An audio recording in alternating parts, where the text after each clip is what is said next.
In the annals of time, amidst the shifting sands and ancient civilizations, there lived a man named Elisha. He wasn't just any man, he was a prophet, a beacon of hope, and most importantly, God's helper in a world that desperately needed divine intervention.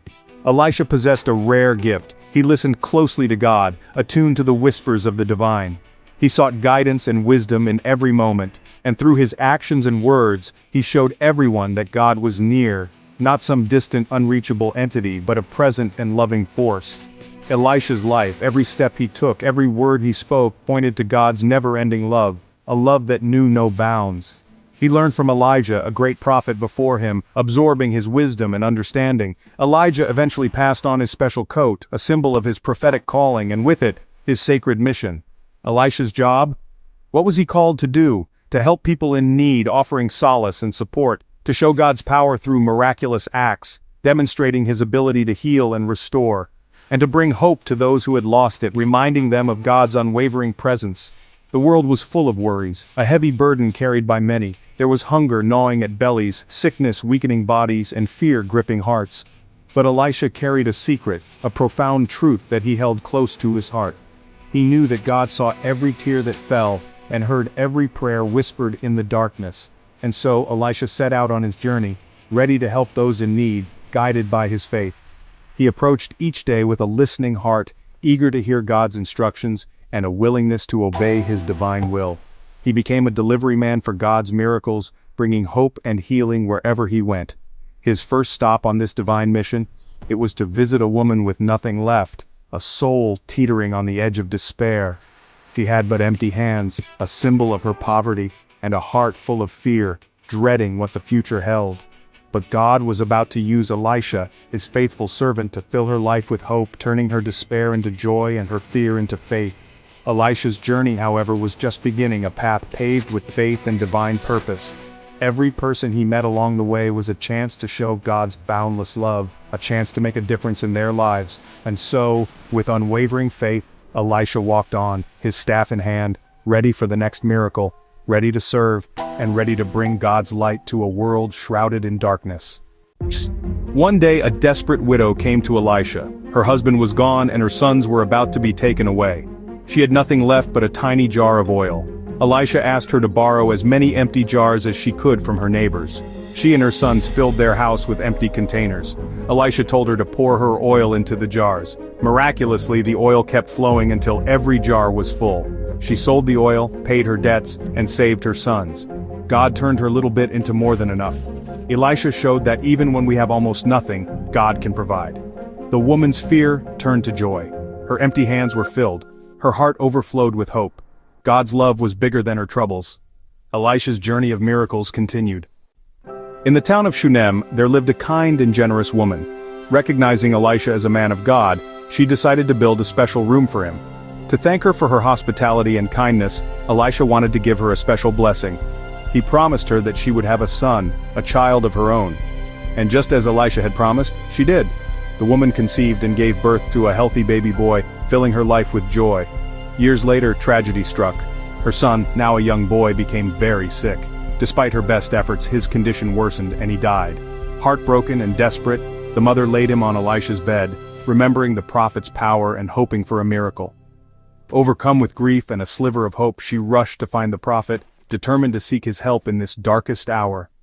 Elisha, upon hearing the news, hurried back to the woman's house. He went to the room where the boy lay and prayed fervently to God. Then, in an act of faith, Elisha stretched himself over the boy, body to body, skin to skin, seeking to transfer life back into him. Slowly, miraculously, the boy's body grew warm. He began to show signs of life, and then he sneezed 7 times, a sign of renewed breath. Finally, the boy opened his eyes, blinking in the light, returning from the realm of death back to the world of the living. Through Elisha's faith and God's divine power, the boy was brought back to life, a testament to the boundless compassion of the Almighty. The mother's sorrow turned to overwhelming joy and gratitude as she embraced her son, a miracle restored to her. Elisha showed that God hears our cries even in the face of death, and that faith can move mountains. He brings hope even in the darkest moments, reminding us that even when all seems lost, divine intervention is possible.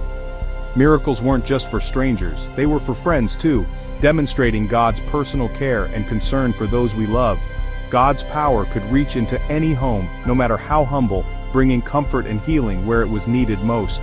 Any heart, no matter how broken, could be touched by divine love and restored to wholeness. Elisha's faith brought life where there was none, proving that with God all things are possible. The people saw that God's love was real, tangible, and capable of overcoming even death itself.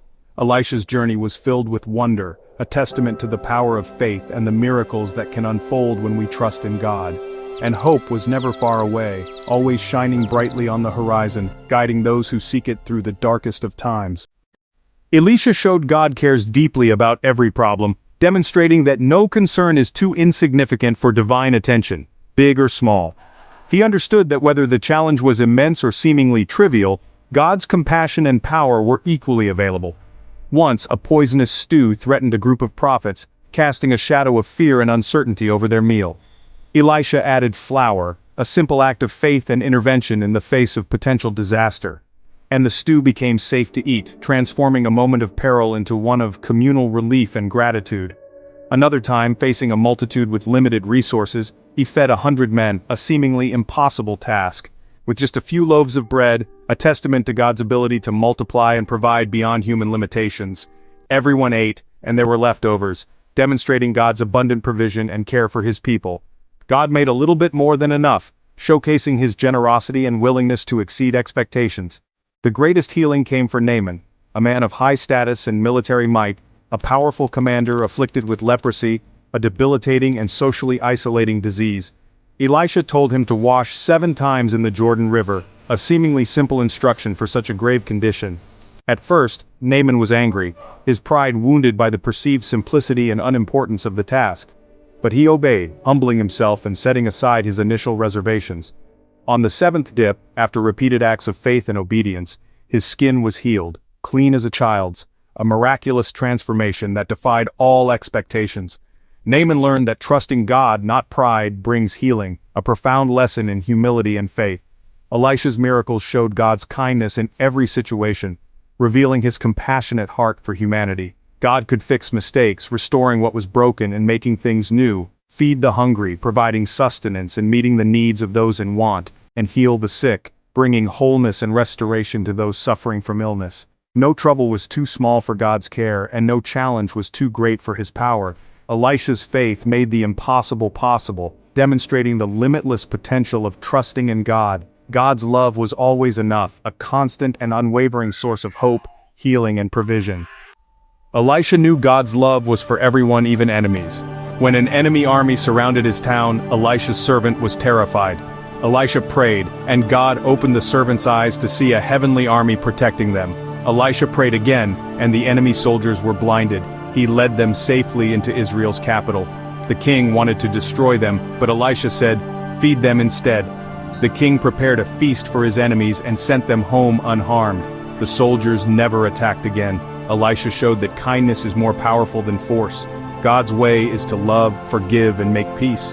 Enemies became friends. Elisha's life was a lesson in God's mercy. Miracles weren't just about power, they were about love. God's kindness could change hearts and nations. Elisha's story reminds us love is the greatest miracle of all.